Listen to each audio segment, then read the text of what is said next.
Hello बच्चों, कैसे आप सब। चैनल मैथ के फंडे में आप सभी का बहुत बहुत स्वागत है। बच्चों आज हम सीखने वाले हैं कक्षा 6 की गणित। बच्चों आज हम कक्षा 6 की गणित में सीखेंगे चैप्टर 4। ठीक है, चैप्टर 4 का नाम क्या है बच्चों? सांख्यिकी। और बच्चों सांख्यिकी में हम क्या अभ्यास 4A, ठीक है, 4A में क्या करेंगे? क्वेश्चन नंबर पहला सीखेंगे। ठीक है बच्चों, तो आइए समझिए क्वेश्चन नंबर पहले को। तो क्वेश्चन नंबर पहले में कहा गया है किसी मोहल्ले में 10 परिवारों में सदस्यों की संख्या निम्नवत ज्ञात की गई। ठीक है बच्चों, किसी मोहल्ला मतलब कोई मोहल्ला है, इसमें कितने परिवार हैं? 10 परिवार। 10 परिवार में सदस्यों की जो संख्या है वो निम्नवत ज्ञात की गई, मतलब ये संख्या में इस तरीके से दी गई। ठीक है, तो आंकड़ों को आरोही क्रम में व्यवस्थित कीजिए। बच्चों आरोही क्रम, ये आरोही क्रम होता है। आरोही जो क्रम है ये क्या होता है बच्चों? जो आरोही क्रम का मतलब होता है बढ़ता हुआ क्रम, मतलब बढ़ता हुआ क्रम, जैसे कि 1 2 3 4, ये बच्चों क्या है? बढ़ता हुआ क्रम है। ठीक है, तो हमें जो आंकड़े दिए गए हैं इनको क्या आंकड़ा बोला गया? आंकड़ों को आरोही क्रम मतलब बढ़ते हुए क्रम में लिखना है। ठीक है बच्चों, सबसे पहले हम क्या लिख लेंगे? हल लिख लिया। अब क्या आंकड़ों को यहाँ पे लिखेंगे बच्चों, ये यहाँ से हट जाएगा।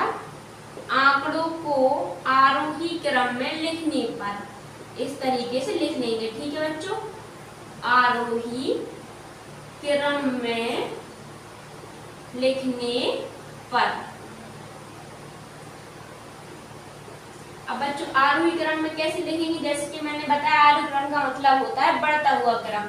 ठीक है, मतलब सबसे छोटी संख्या, फिर उससे बड़ी, फिर उससे बड़ी और फिर सबसे बड़ी संख्या।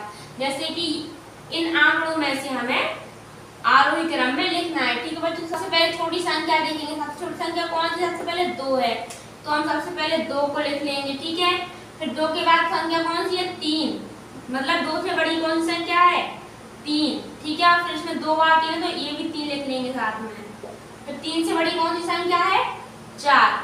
बच्चों हम क्या आरोही मतलब बढ़ते हुए क्रम में लिख रहे हैं, मतलब बढ़ते हुए क्रम में। ठीक है, 4 से बड़ी संख्या कौन सी है? 5।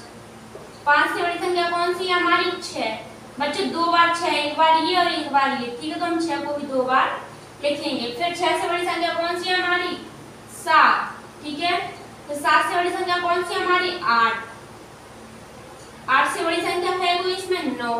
ठीक है, 9 से बड़ी कोई संख्या है? 9 से बड़ी संख्या मतलब 10 या 11 या 12 कुछ भी। ठीक है, तो बच्चों 9 से बड़ी हमारी कोई भी संख्या नहीं है। तो ये जो बच्चों हमारे पास आंकड़े दिए गए थे इनको हमने आरोही क्रम में लिख दिया, जो कि बहुत ही आसान है। जैसे कि 2 से बड़े 3, फिर यहाँ पे भी 3, 3 से बड़े 4, फिर 5, 5 से बड़े 6, 2 बार 6 थी इसलिए 2 बार 6 लिख दिए, फिर 6 से बड़े 7, फिर 8, फिर 9। मतलब ये बच्चों हमारा क्या आरोही क्रम मतलब बढ़ता हुआ क्रम हो गया। ठीक है बच्चों, तो हमने कक्षा 6 की गणित में चैप्टर 4 में सांख्यिकी में अभ्यास 4A का क्वेश्चन नंबर पहला कंप्लीट कर लिया है। बच्चों मुझे आशा है कि आपको क्वेश्चन समझ में आया होगा। बच्चों अगर आपको क्वेश्चन समझ में आया हो तो वीडियो को लाइक जरूर करें। अगर आप चैनल पर नए हो, चैनल मैथ के फंडे को सब्सक्राइब जरूर करें। वीडियो देखने के लिए आप सभी को बहुत बहुत धन्यवाद।